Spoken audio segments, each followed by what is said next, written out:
नमस्कार। मैं doctor H N व्यास, सह आचार्य समाजशास्त्र विभाग, माणिक्यलाल वर्मा, राजकीय महाविद्यालय भीलवाड़ा। बच्चों, देखिए, अपने पिछली क्लास के अंतर्गत चर के बारे में बहुत अच्छे से समझ लिया था। अब अपन इसी को कंटिन्यू करते हुए आज अपन पढ़ेंगे अवधारणाएं क्या है, द कंसेप्ट किसे कहते हैं। अनुसंधानकर्ता इस विचार से प्रारंभ करता है कि उसे क्या अध्ययन करना है। कभी कभी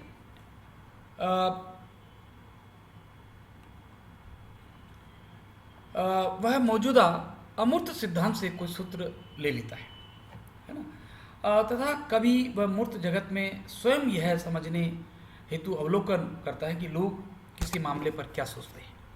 ये कहा जा सकता है कि समाजशास्त्रियों सहित सभी समाज वैज्ञानिक दो स्तरों पर कार्य करते हैं। पहला, प्रकल्पना निर्माण के स्तर पर, और दूसरा, आधार सामग्री के संग्रह और प्रकल्पना परीक्षण या उसके विश्लेषण स्तर पर। मान लिया कि एक समाजशास्त्री कहता है कि विभक्त परिवार अधिक अपराध के जनक होते हैं, है ना। जैसे एक समाजशास्त्री कहता है कि जो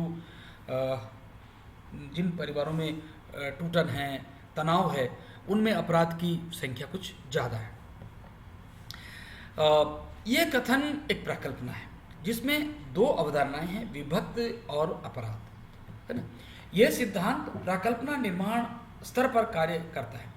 इस स्तर पर कार्य करने का अर्थ है अवधारणाओं और निर्माण का प्रयोग करना तथा उससे संबंधित कथन करना। किंतु प्रकल्पना परीक्षण के लिए आधार सामग्री संग्रह करना, भिन्न स्तर पर कार्य करना, इस स्तर पर रचना स्तर पर न होकर अवलोकन स्तर पर कार्य करना होता है।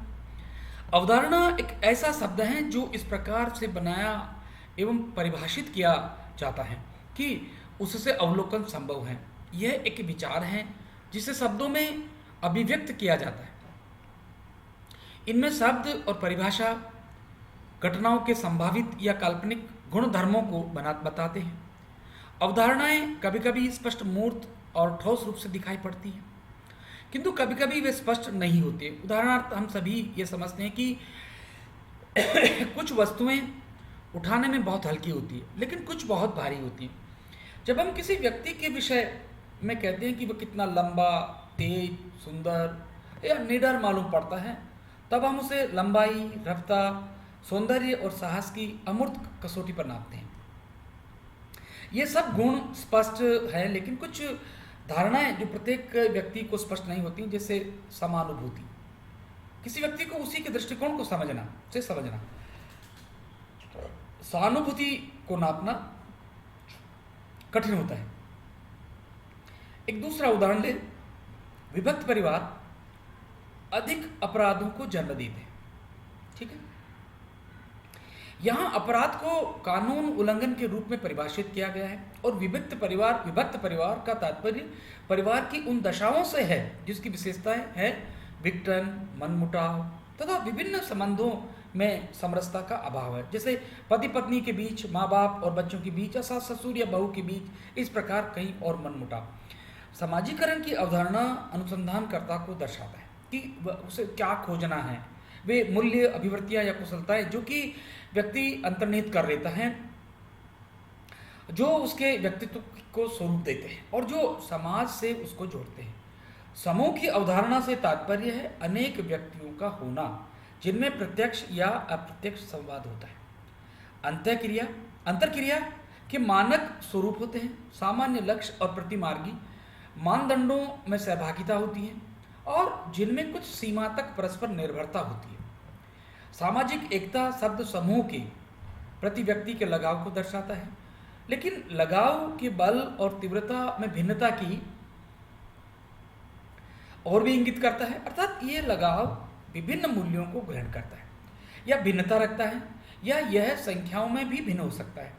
अतः हमें ये जानना चाहिए कि अवधारणाएं क्या हैं और किस प्रकार समाजशास्त्री निर्माण स्तर से अवलोकन स्तर की ओर बढ़ते हैं।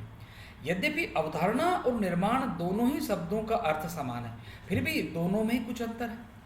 अवधारणा एक शब्द या शब्दों का समूह है जो किसी वस्तु की प्रकृति से संबंधित या वस्तुओं के बीच के संबंध के विषय में एक विचार को अभिव्यक्त करता है, जो कि प्राय घटना के वर्गीकरण के लिए श्रेणी प्रदान करता है।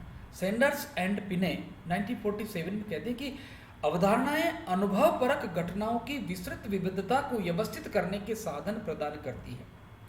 वे सामान्यीकरण की प्रक्रिया में आवश्यक होती है, फिर भी अवधारणाएं प्रकृति में निहित नहीं होती, बल्कि वे तो मानवकृत हैं, जो कि मानसिक रचनाएं हैं जो एक निश्चित दृष्टिकोण को दर्शाती है और घटना के किसी पक्ष पर प्रकाश डालती है, जबकि कुछ अन्य पक्षों की अवहेलना करती है। थियोडोरसन 1979 में बताते हैं कि उदाहरणार्थ सामाजिक परिवर्तन, सामाजिक क्रम विकास, वृद्धि, सामाजिक प्रगति, आधुनिकीकरण और विकास के सभी अवधारणाएं हैं मानसिक रचनाएं जिनके अलग अलग अर्थ हैं।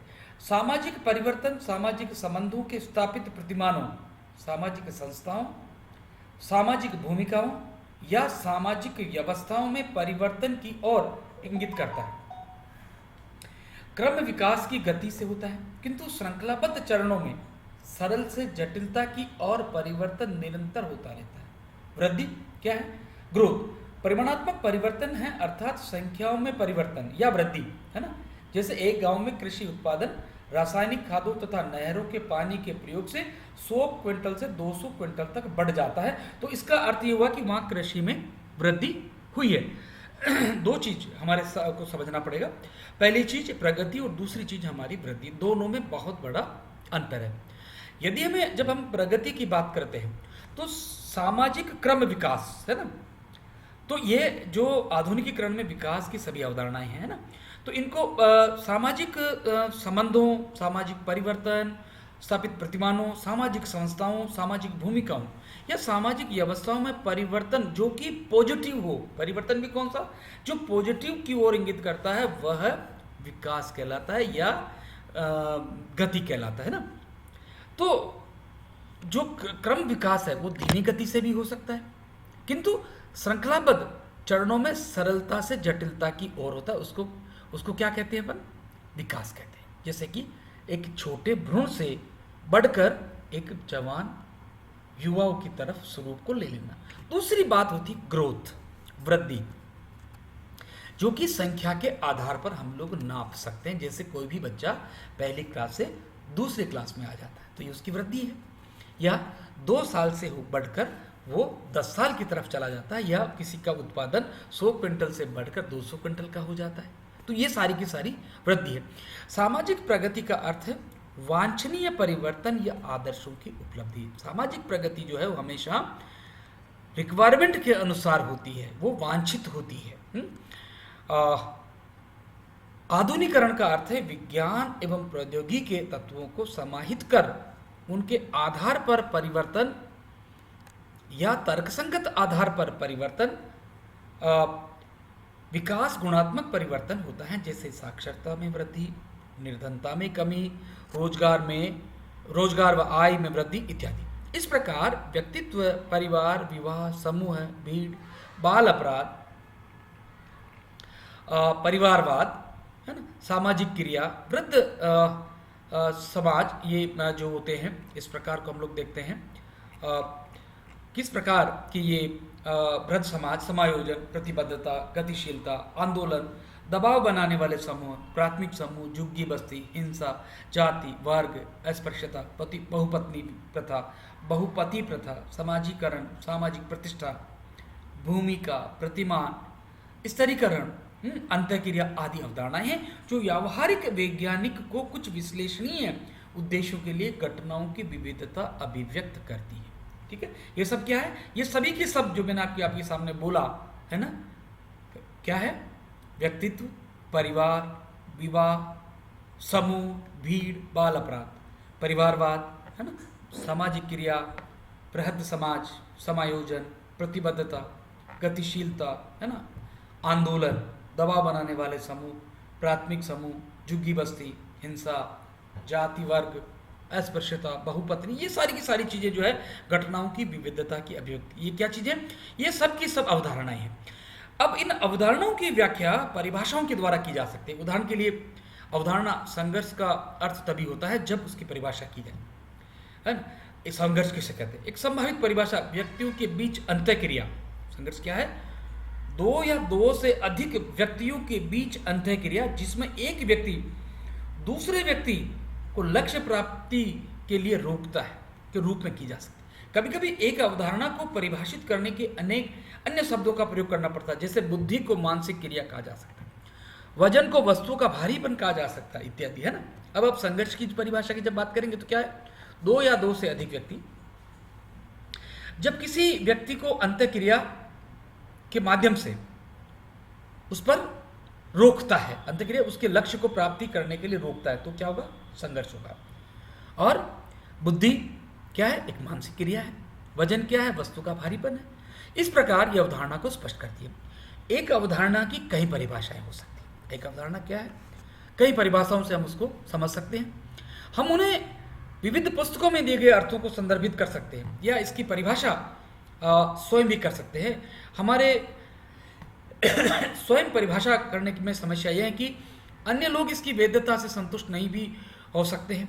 अतः वांछनीय यही है कि हम पहले से मौजूद और परीक्षित दृष्टिकोण को ही अपनाएं। मान लें कि एक अनुसंधानकर्ता एक गांव में स्वास्थ्य सेवाओं की आवश्यकता का अध्ययन कर रहा है, तो उसे स्वास्थ्य सेवाएं शब्द को परिभाषित करना होगा।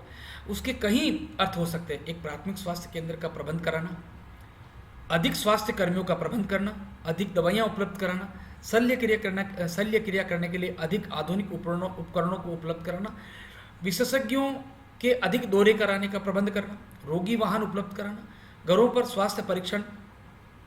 स्वास्थ्य निरीक्षण का प्रबंध करना इत्यादि, रोगियों की सुविधानुसार अस्पताल का समय परिवर्तन करना इत्यादि। इसी प्रकार समाज विज्ञानी के अनुसंधानों में अनुसंधान प्रारंभ करने से पूर्व अवधारणाओं को परिभाषित करना काम चलाने हेतु आवश्यक है। उदाहरण के लिए सम्मान, स्टीम की अवधारणा लेते हैं। इसका अर्थ है कि एक व्यक्ति के कार्य के मूल्यांकन में आदर या अत्यधिक उच्च दृष्टिकोण रखना। तब उच्च दृष्टिकोण का क्या अर्थ है? इसका अर्थ है एक अन्य लोगों की दृष्टि से व्यक्ति अपनी भूमिका का अच्छी तरह से निर्वहन करता है, चाहे भूमिका का कोई भी हो। मान ले दो अनुसंधानकर्ता दो भिन्न समूह के दो व्यक्तियों ए और बी के समान एस्टीम का अध्ययन करने का निश्चय करते हैं। पहला एक परिवार में वृद्ध व्यक्ति के समान या का उसका सेवानिवृत्ति के पश्चात और दूसरा उसके कार्यालय के सहायक के मान का।